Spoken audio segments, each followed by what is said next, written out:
What's going on, everybody, and welcome back to the channel. So in the last episode, we went ahead and created a melody and talked about some different ways that you can create melodies and be a little more creative in your process. So today we're going to look at some ways that we can process our melodies now. We're going to EQ them, put some different effects on them, and get them in the right atmosphere. So let's jump right into this one.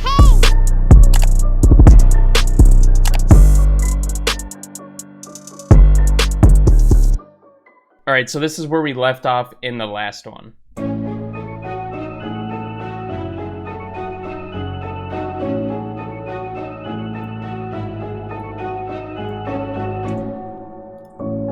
Alright, so I first want to start attacking this piano and getting it right. So I'm actually using Keyscape for this piano, and I'm going to go into this layer here and play with the timbre a little bit.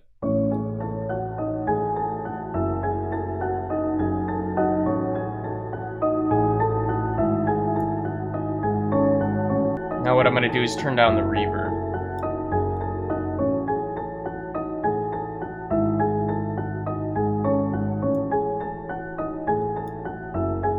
Alright, that's sounding better already. You might have to go into your plugin and tweak some of the effects to get it to be as clean as you want it to be. Okay, and since this is a piano, I want this to be a big, thick sound, so what I'm going to do is actually group this, pressing Command G or Control G if you're on Windows, and we're going to duplicate this, Command D. And then we're just going to separate this one. We'll put this one a little bit to the right and this one a little bit to the left. I'm thinking, you know, maybe 8 or 9. Okay.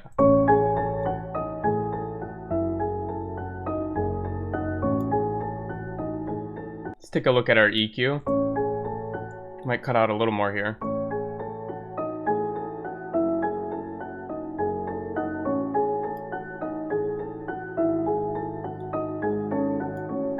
Okay, so for the piano, I'm trying to give it more of a realistic feel, so I'm not going to go too crazy on the plugins. What I am going to do is throw a little cassette on here just for some distortion, some vinyl distortion.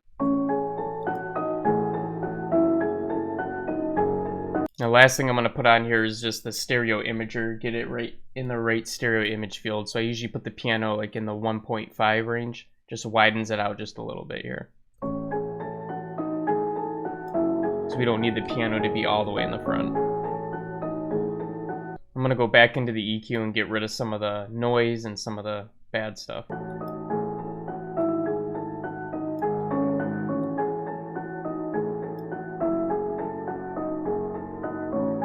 Alright, so we're about done with the piano now, so let's jump over to the violin. Do a basic EQing, nothing too crazy on this one.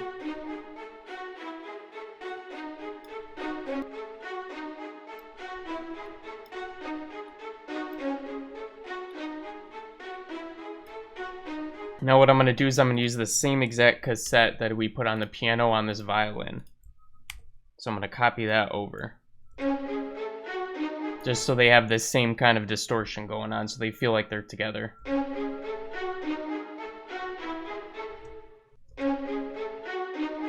So I might put this one a little bit in front of the piano, but not too much. So maybe like 1.7. Let's actually play the piano with it so we can kind of get a sense. So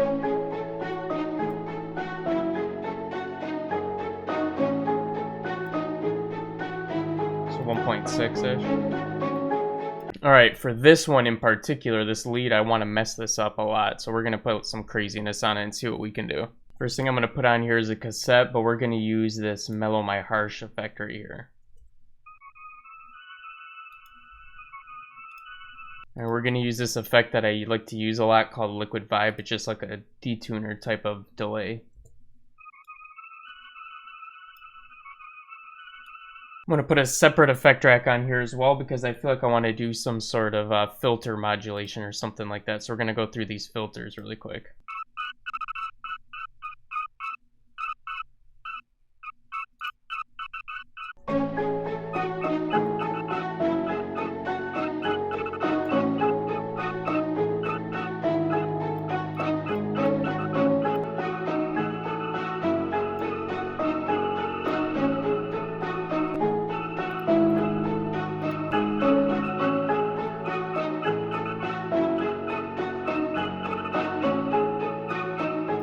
So all we did is did a little reverb chain here. And this is the dry chain. Turned it down a little bit.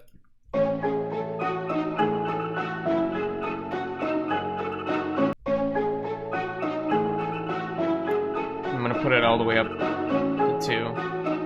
So the farthest one to the front. We're gonna turn it down a little bit now.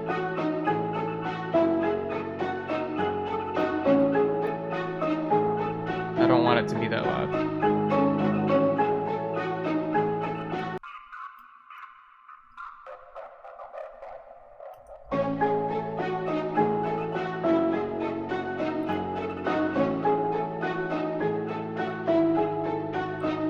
Just adding another octave on the bottom.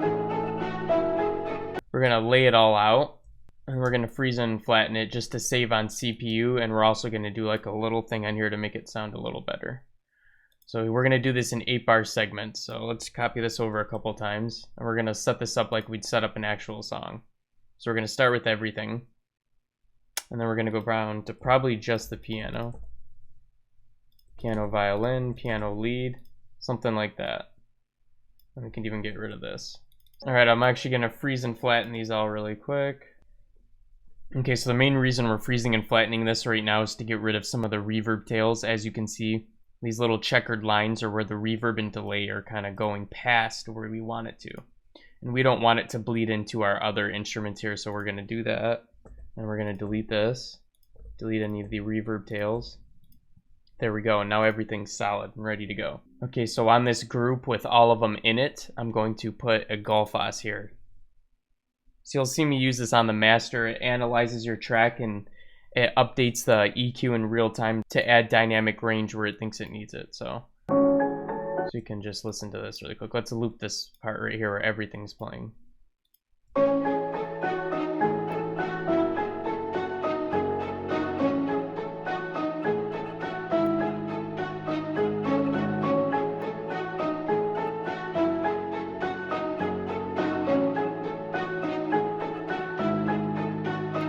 So something like that sounds really great. So let's listen to it before and after.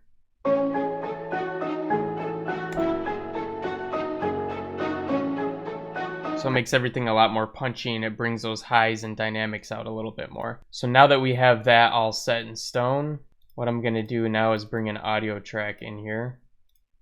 And for this exit in right here, I'm gonna put this to the lead so that the lead's going into this, and now I'm gonna set it to in. I'm gonna record. And then we're gonna record our melody progression. And one thing you're gonna wanna do is make sure you turn down the volume so that it's not gonna peak or come anywhere near it. That would be really bad. So you don't wanna record any peaks or anything. So I'll usually leave mine right around 12 right here, and then you can always turn up the sample or down as you need to. So now we can record.